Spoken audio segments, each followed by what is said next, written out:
Мили приятели, след коледните подаръци, каквито за вас бяха приказките за лешникотрошачката и коледната песен, ще ви предложа един бонус за новата година. През 2015 година се навършват 210 години от рождението на един от най-големите разказвачи за деца, моят скъп любим приятел Ханс Кристиан Андерсен. И за това днес ще ви разкажа една от неговите вълшебни приказки. Най-невероятното. Този, който извърши най-невероятното, ще получи ръката на царската дъщеря и половината царство. И ето, че младежи и дори старци започнаха да си блъскат главите на това, как могат да извършат най-невероятното. За тази цел двамина се наядоха до пръсване, а друг се напи до смърт. Уличните хлапета пък се опитваха да плюят върху собствения си гръб. По-невероятно от това, както казваха те, не можеше и да се измисли. Най-сетне настъпи денят, в който всички показаха онези неща, които смятаха за най-невероятни. За съдии бяха избрани от 3 годишни деца до 50 годишни мъже. Ето, че започнаха да се излагат най-невероятните неща. Но скоро всички признаха, че за най-невероятно нещо трябва да се признае големия часовник под стъклен похлупак, който смайваше зрителите както с външния си вид, така и с устройството си. Часовникът започна да бие и пред очите на зрителите се появи Мойсей на планината. Часовникът удари 2 и зрителите видяха Адам и Ева, които се разхождаха в райската градина, весели и щастливи. В 3 часа се появиха 3 мъдреци на изтока. Един от тях беше съвсем черен, но той не беше виновен за това. Силното слънце го беше направило черен. В 4 часа се явиха 4 годишни времена. Пролетта с куковица на зелено клонче. Лятото с водно конче върху зрял житен клас. Есента с запустяло щъркилово гнездо, а зимата с стар гарван, който разказваше въгъла зад печката стари приказки и спомени. В 5 часа се явиха всичките 5 сетива. Зрението като очилар, слухът като бакърджия, мирисът като продавач на теменушки, а осезанието като въклоносец с дълга до земята черна траурна мантия. В 6 часа се появи един играч. Той метна зар. Зарът се търкули и зрителите видяха 6 точици. В 7 се появиха 7 дни на седмицата или 7 смъртни гряха. Тук мненията се раздвоиха, но досадното е това, че едните и другите бяха в тясна връзка помежду си. В 8 часа се появи един хор от калугери и изпя вечерната молитва, която се пее в манастирите. В 9 изкочи карта за игра, 9 купя.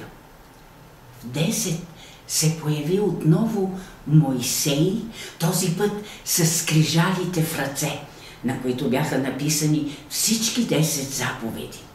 В 11 часа изкочиха момченца и момиченца, те се хванаха за ръка и започнаха да пеят и да танцуват. Бим-бам, бим-бам, 11 е часът. А в 12 излезе един стар нощен пазач с качулка на главата и зорницата в ръка. Той запя песничката на нощните пазачи. В тихия среднощен час ние бдим за всички вас. И докато той пееше, от всички страни разцъфваха рози. Часовникът беше една ненадмината творба на изкуството. Майсторът на този часовник беше млад човек, с добра и доверчива душа, верен приятел и едничък син на старите си родители. Той стоеше усмихнат, напълно уверен, че е извършил най-невероятното. Не! Най-невероятното ще извърша аз! Извика изведнъж из тълпата един високи мъчага и се запъти към чудния часовник с една грамадна брадва в ръка. Трас, трас, прас, прас, колелета, пружини, фигури се разпияха на всички страни. Ето какво направих аз. С един удар унищожих и произведението на този човек и всички вас. Да се унищожи такава творба на изкуството, това наистина е най-невероятно, казаха всички присъстващи, и ето как унищожителят трябваше да получи ръката на царската дъщеря и половината царство. Законът си остава закон, дори и тогава, когато е най-невероятен. И ето, че от царските стени и кули възвестиха с тръби и барабани на народа, че в този ден ще бъде отпразнувана венчавката. Наистина, принцесата не беше много доволна от новият си избранник, но въпреки това изглеждаше прелесна в сватбения си накид. Млади, знатни девойки с песни водиха младоженката. Рицари също с тържествени брони водиха младоженица, а той вървеше с гордо вдигната глава, сякаш нищо в света не беше в състояние да го накара да я наведе. Венчавката ставаше вечер, когато всичко е по-приказно. Но ето, че входните двери на черквата се разтвориха и в нея със звън влезе големият часовник. Той се изправи между невестата и младоженецът. Мъртвите хора не се връщат при нас. Ние много добре знаем това. Но унищожената творба на изкуството може по някой път да възкръсне. В този случай беше унищожена формата, но не и идеята, която я беше създала. И ето, че мисълта на художника възкръсна. Часовникът започна да бие и от него със звън изкачаха предишните фигури. Най-напред излезе Мойсей. Лицето му гореше от гняв. Той хвърли тежките каменни скрижали в нозете на младоженика и го закова за черковния пот. Аз не мога да снема скрижалите от нозете ти. Ти сам счупи ръцете ми, затова ще останеш в това положение.